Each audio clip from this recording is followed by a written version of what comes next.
Tapi pertanyaan kita sebenarnya apa yang terjadi di 2019? Mungkin Pak Abhan yang akan menyampaikannya. Untuk itu langsung silakan Pak Abhan, apa yang sebenarnya terjadi pada 2019, dan mungkin Pak Abhan juga bisa bercerita bagaimana Bawaslu mengantisipasi itu, dan apakah ada sengketa. Tadi Bu Leli juga sudah menyampaikan bahwa Bawaslu perlu mencegah secara dini adanya sengketa, dan mungkin Pak Abhan nanti bisa bercerita apakah ada waktu itu sengketa antara calon peserta pemilu dengan KPU yang ditangani oleh Bawaslu, dan Bawaslu bagaimana menanganinya. Silakan Pak Abhan. Terima kasih Mbak Detri. Assalamualaikum warahmatullahi wabarakatuh. Selamat siang, salam sejahtera untuk kita semua. Shalom, Om Swastiastu, Namo Buddhaya, salam kebajikan, dan salam sehat untuk kita semua. Yang saya hormati anggota Bawaslu RI Bu Loli, kemudian anggota KPU RI Pak Ilham, dan juga Mas Fadli, ya. Dan juga yang saya hormati pimpinan Komisi 2 Bapak San Mustafa yang bergabung melalui Zoom, dan tentunya sahabat media semua yang saya hormati. Alhamdulillah hari ini saya bisa kembali di ruangan ini, ya. Sudah hampir 3 bulan, ya. Ini pertama kali di sini ruangan ini. Ya. Kangen dong. Ya, tapi hormati, langsung aja. Saya coba untuk menyampaikan beberapa hal, karena bahwa forum diskusi ini temanya adalah soal potensi kerawanan pendaftaran, verifikasi, dan penetapan parpol peserta pemilu 2024. Maka saya coba untuk melihat apa yang terjadi pada pemilu 2019, waktu itu pada tahapan pendaftaran partai politik, ya. Jadi sesuai dengan data yang ada di kami maupun KPU, ya. Waktu itu ada 27 parpol yang mendaftar. Saya bicara parpol nasional, ya. Ada 27 parpol nasional waktu itu yang mendaftar. Dari 27 parpol nasional yang mendaftar ini, ya, 14 parpol yang dinyatakan lengkap dokumen persyaratannya. Jadi begitu mendaftar langsung dinyatakan lengkap oleh KPU itu separuhnya, jadi ya, separuhnya. Dari 27 dinyatakan lengkap ada 14. Kemudian 13 partai politik lainnya dinyatakan tidak lengkap. Nah, ini yang akhirnya timbul ada sengketa proses, ada penanganan pelanggaran administrasi di Bawaslu. Dari 13 parpol yang tidak lengkap ini, ya, 4 parpol menerima. Jadi 13 yang tidak dinyatakan tidak lengkap, 4 terima, udahlah. Memang sudah mengakui, kan? 4. Kemudian 9 mengajukan upaya hukum ke Bawaslu. Nah, upaya hukum ke Bawaslu ini, ya, ada yang sengketa proses, ada yang pelanggaran administratif pemilu. Sebagian besar adalah administratif pemilu, ya, karena administrasi itu lebih pada tata cara dan prosedur yang dipandang oleh pengadu, pelapor ini menyalahi dari konteks undang-undang konstitusi, kira-kira itu, ya. Namun demikian, yang disidangkan, yang diajukan ke Bawaslu ini bukan 9, 10. Karena apa? Ada dualisme partai politik waktu itu, ya, kalau tidak salah PKPI. Jadi dua-duanya mengajukan lapor ke Bawaslu. Jadi tercatat ada 10 register perkara di penanganan pelanggaran administratif pada tahapan pendaftaran partai politik, ya.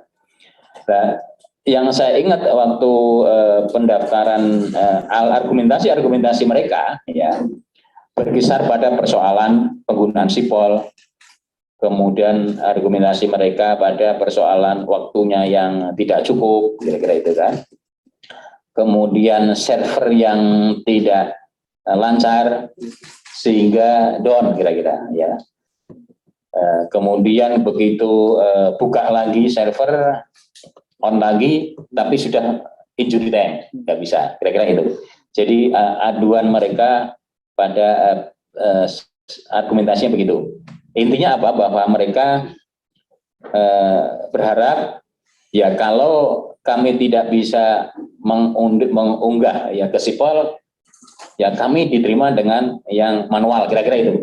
Itu argumentasi dari para pemohon 10 parpol itu ya. Kemudian dari 10 partai politik itu ya 9 kami kabulkan waktu itu ya oleh Bawaslu ya, saya bicaranya Bawaslu waktu itu adalah 9 dikabulkan, yang satu lagi sudah ditolak ya. Kalau legal standing nggak salah. Jadi 9 dikabulkan. Apa putusan Bawaslu waktu itu ya terhadap 9 partai politik ini dalam pelanggaran administratif? Amarnya adalah memerintahkan kepada KPU memperbaiki tata cara dan prosedur pendaftaran partai politik dengan menerima dokumen sesuai ketentuan pasal 176 ayat 1 sampai berapa itu 4 berdasarkan pemeriksaan dokumen secara fisik ya. Jadi intinya begitu. Jadi waktu itu Bawaslu memberikan putusan ya dibuka kembali kira-kira itu agar pendaftaran yang tadi tidak di sipol tidak bisa diterima dengan fisik. Akhirnya KPU membuat jadwal lagi. Jadwal untuk mengakomodir menindaklanjuti putusan dari Bawaslu. Karena di undang-undang menyebut 3 hari harus ditindaklanjuti. Jadi KPU membuat lagi ya, Tetapi tetap KPU waktu itu melalui mekanisme sipol lagi ya. Jadi tetap dibuat ruang waktu lagi ya, diberi kesempatan lagi agar menggunakan sipol ya. Tetapi ini waktunya jadi lebih panjang kan. Di sesi pertama tadi yang jadwal itu udah nggak bisa muni, ini diperpanjang. Nah, dari 9 parpol tersebut ya, yang hanya 2 yang akhirnya berlanjut lagi ke pelanggaran administratif ya, dan akhirnya hanya 2 partai yang tambahan oleh putusan Bawaslu itu sehingga menjadi 16. Jadi 9 itu ngajukan lagi, kira-kira itu kan, ngajukan lagi pendaftaran nggak terpenuhi itu kan. Kemudian kami hanya memutuskan pada 2 perkara. Perkara waktu itu adalah PBB dan PKPI. Ya. PBB waktu itu oleh Bawaslu dikabulkan, sehingga PBB atas dasar putusan Bawaslu dinyatakan sebagai partai politik peserta pemilu 2019. Kemudian PKPI oleh Bawaslu waktu itu ditolak. Ya. Namun mereka mengajukan upaya hukum ke PT UN, sehingga masuknya PKPI menjadi peserta pemilu 2019 itu bukan karena putusan Bawaslu, tapi putusan Pengadilan Tata Usaha Negara. Yang putusan Bawaslu adalah hanya PBB, gitu ya. Itu kira-kira flashback ke belakang apa yang terjadi pada tahapan pendaftaran dan verifikasi 2019 ya. Dari melihat kasus 2019 itu, maka saya melihat ada 2 hal penting ya. Potensi kerawanannya adalah pertama soal aspek legalitas sipol. Aspek legalitas sipol di undang-undang memang disebut pasal 176, 178. Tetapi memang ini tidak menyebut secara eksplisit ya. Kalau kita bandingkan dengan Sidalih ya. Kalau Sidalih memang menyebut eksplisit ya. Ya, sistem pendaftaran pemilih ya, bukan Sidalih. Pemilih benar Sidalih ya, Sidalih. Disebut eksplisit ada Sidalih ya. Atau kalau kita bandingkan di Undang-Undang Pilkada itu menyebut bahwa penghitungan suara bisa dilakukan secara manual ya maupun elektronik. Itu di Undang-Undang Pilkada menyebut. Tetapi di Undang-Undang 7 kita tidak melihat ya secara eksplisit soal sipol ini. Waktu itu Bawaslu bukan berarti anti perubahan ya. Anti teknologi informasi. Waktu itu di dalam pertimbangan kami tetap itu penting. Karena apa? Bahwa sebuah keniscayaan untuk bisa melihat dualisme kepengurusan, mengverifikasi administrasi keanggotaan yang ratusan juta kira-kira, ya, maka harus dengan sipol. Cuma yang kami lihat waktu itu adalah ini waktu tidak cukup ya, kira-kira itu. Dan sosialisasi sipol kurang kira-kira itu kan. Ya. Nah, mudah-mudahan ini dengan mindset baru KPU misalnya bahwa kemarin sebelum ada pendaftaran sudah disosialisasikan, ya kan? Jadi mereka sudah bisa mengakses, mudah-mudahan itu bisa digunakan dengan sebaik-baiknya oleh partai politik agar bisa memahami itu ya. Jadi memang secara hukum aspek legalitasnya tidak secara eksplisit menyebut adanya sistem sipol ini di Undang-Undang 7. 176, 178 juga agak tidak eksplisit ya. Kalau 176 jelas itu malah konvensional kira-kira itu kan. 178 memang diatur lebih lanjut oleh PKPU itu adalah mengenai tata cara verifikasi dan sebagainya lah itu kan, administratif maupun faktualnya itu ya. Nah, maka kita coba melihat nanti PKPU pendaftaran partai politik ini yang sedang saya baca draft kemarin sekilas, saya tadi tanya Mas Idham, masih dalam proses ya. Masih dalam proses di Menkumham, apakah masih sama atau tidak? Tapi sekilas saya membaca memang masih sama substansinya dengan yang PKPU 2018 waktu itu atau 2017 ya. Artinya apa? Bahwa memang masih mewajibkan melalui mekanisme sipol. Tetapi kalau tidak, kemudian solusinya apa gitu ya? Kalau seandainya nggak bisa dengan sipol, nggak bisa tidak bisa selesai, kira-kira ada nggak solusi lain? Nah, kalau ini nggak ada, mesti dia akan lari ke Bawaslu, akan mengadu ke Bawaslu melalui pelanggaran administratif atau sengketa proses. Jadi waktu itu Bawaslu menempatkan posisi sipol sebagai alat bantu kira-kira itu kan, ya win-win solusi dengan putusan tadi diterima kembali, ya dilakukan pendaftaran kembali, proses unggah kembali, namun ternyata tidak. Ya artinya sudah KPU sudah memberikan ruang waktu, tapi nggak bisa juga ya udah. Akhirnya kan ya selesai juga. Artinya 16 parpol itu yang menjadi peserta pemilu 2029 ya. Itu aspek pertama legalitas. Yang kedua adalah aspek teknis. Ya. Dalam hal verifikasi pendaftaran maupun verifikasi dan verifikasi faktual di lapangan. Ya. Teknis artinya bagaimana kesiapan sipol itu sendiri, itu kan. Petugas SDM-nya KPU mengenai sipol dan juga SDM dari partai politik itu kan. Maka dan yang kedua seperti kesiapan sipol. Saya kira akan baik manakala kalau ini waktu masih ada, ya KPU bersama Bawaslu tidak salah juga sosialisasi ke partai politik yang itu bareng-bareng itu kan. Ini begini itu kan. Itu bagian dari upaya pencegahan ya. Jadi KPU dan Bawaslu lakukan bisa sosialisasi ke partai politik yang akan melakukan pendaftaran itu akan lebih baik saya kira. Nah, di pelaksanaan teknis ini di teknis verifikasi ya beberapa kali ditemukan soal keanggotaan, kepengurusan tadi saya katakan ada dualisme kepengurusan di partai itu kita nggak tahu nanti ke depan apakah terjadi nggak itu kan. Kemudian soal alamat kantor, saya kira itu hal-hal yang biasa ditemui dalam verifikasi administratif maupun faktual. Kemudian soal rekening partai politik ya.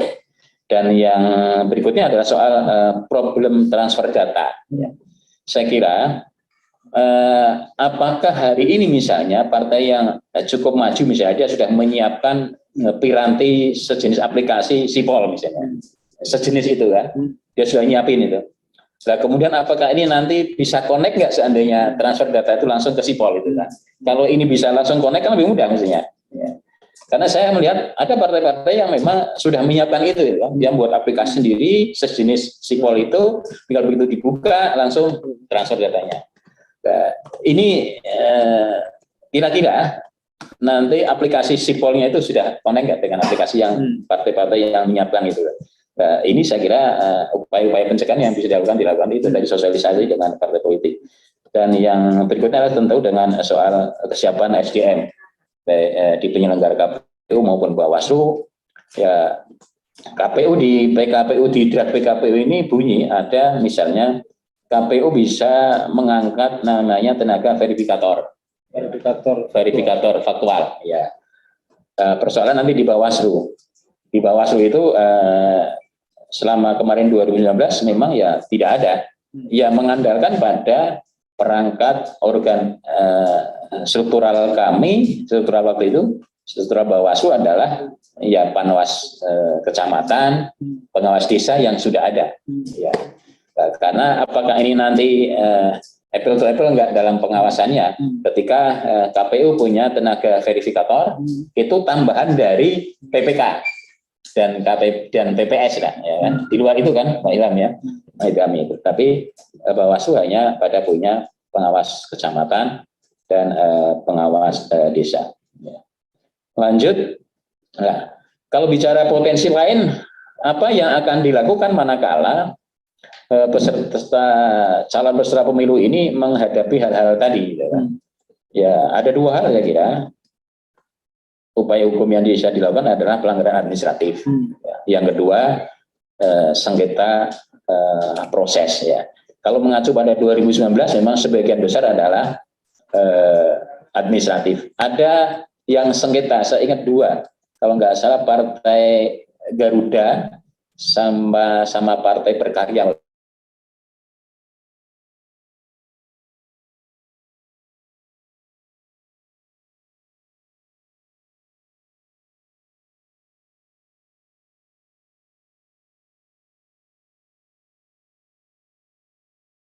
Sengketa ya, lewat mediasi itu ya. Kemudian yang berikutnya adalah tentu seandainya nanti PKPU ini keluar, PKPU pendaftaran dan verifikasi ini keluar, apakah ditemukan norma-norma PKPU yang dinilai bertentangan dengan undang-undang atau tidak, gitu kan? Maka ya upaya hukum yang bisa dilakukan adalah uji materi atas peraturan KPU terhadap undang-undang. Ya, uji materinya ke Mahkamah Agung. Ya. Di undang-undang menyebut bahwa yang punya legal standing untuk mengajukan uji materi atas PKPU ini dua, ya, pada prinsipnya dua, bisa peserta partai politik, bisa juga Bawaslu atau pihak-pihak yang punya kepentingan, gitu kan? Terkait ya. Jadi bisa partai politik atau Bawaslu juga bisa mengajukan upaya uji materi. Seandainya memang dinilai PKPU pendaftaran partai politik ini ada yang norma yang bertentangan dengan Undang-Undang 7 Undang-Undang Pemilu, itu ya. Kira-kira itu. Kemudian yang terakhir saya kira ini bagian dari catatan saya dan masukan ya. Bawaslu saya kira harus melakukan upaya pencegahan ya. Tadi Bu Loli sudah sampaikan semaksimal mungkin agar tidak terjadi potensi masalah dalam tahapan pendaftaran, verifikasi dan penetapan parpol 2024 ya.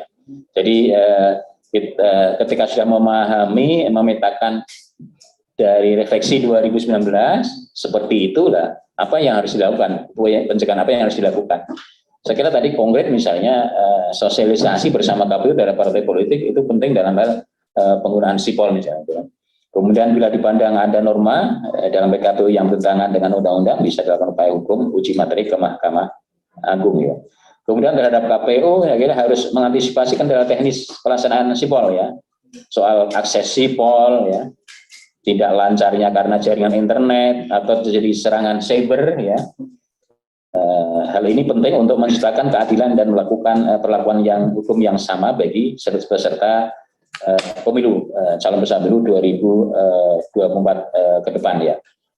Tadi Bu Loli sudah sampaikan akses sipol belum dapat ya gitu kan, ya, baru akan mendapatkan itu dan ini saya kira penting ya agar pengawasan bisa berjalan. Kemudian kami harus melakukan mitigasi manakala terjadi kendala teknis sehingga sipol tidak bisa digunakan atau tidak bisa diakses dengan baik. Ya namanya sistem ya bisa kemungkinan itu kan ada hang, ada serangan cyber dan sebagainya, maka harus melakukan mitigasi ini agar tidak mengurangi jatah waktu partai politik saran partai ya. Ya karena ini tahapan itu kan pasti gitu kan. Tahapan itu pasti ya. Maka juga harus pasti juga kesiapan KPU dalam mengantisipasi agar sipol dengan baik. Yang terakhir saya kira perlu koordinasi kolaborasi sesama penyelenggara ya. Agar tidak terjadi ya kegaduhan-kegaduhan di publik lah dalam proses-proses pendaftaran maupun verifikasi nanti dan sampai pada penetapan partai politik. Saya kira itu yang dapat saya sampaikan. Terima kasih. Mohon maaf atas segala kekurangan. Assalamualaikum warahmatullahi wabarakatuh. Waalaikumsalam warahmatullahi wabarakatuh. Baik, terima kasih Pak Abhan untuk ceritanya gitu ya. Seperti yang kata orang bijak zaman dulu, pengalaman adalah guru yang terbaik, tapi pengalaman orang lain justru guru yang lebih baik lagi gitu. Jadi apa yang disampaikan Pak Afan ini mungkin bisa jadi guru yang paling baik buat KPU dan Bawaslu supaya bisa memitigasi tadi apa yang Pak Afan sampaikan, supaya kemudian tidak ada hak yang dilanggar, tidak ada hak konstitusional yang direbut. Jadi semua yang memang berhak diberikan kepadanya haknya. Dan yang perlu saya garis bawah itu yang tadi adalah koordinasi antar penyelenggara. Menarik sekali bahwa memang perlu ada sosialisasi bareng nih antara KPU dan Bawaslu gitu, sosialisasi bareng-bareng ke parpol gitu, supaya kemudian ini segala hal-hal yang rawan dalam pendaftaran ini bisa dicegah sama-sama.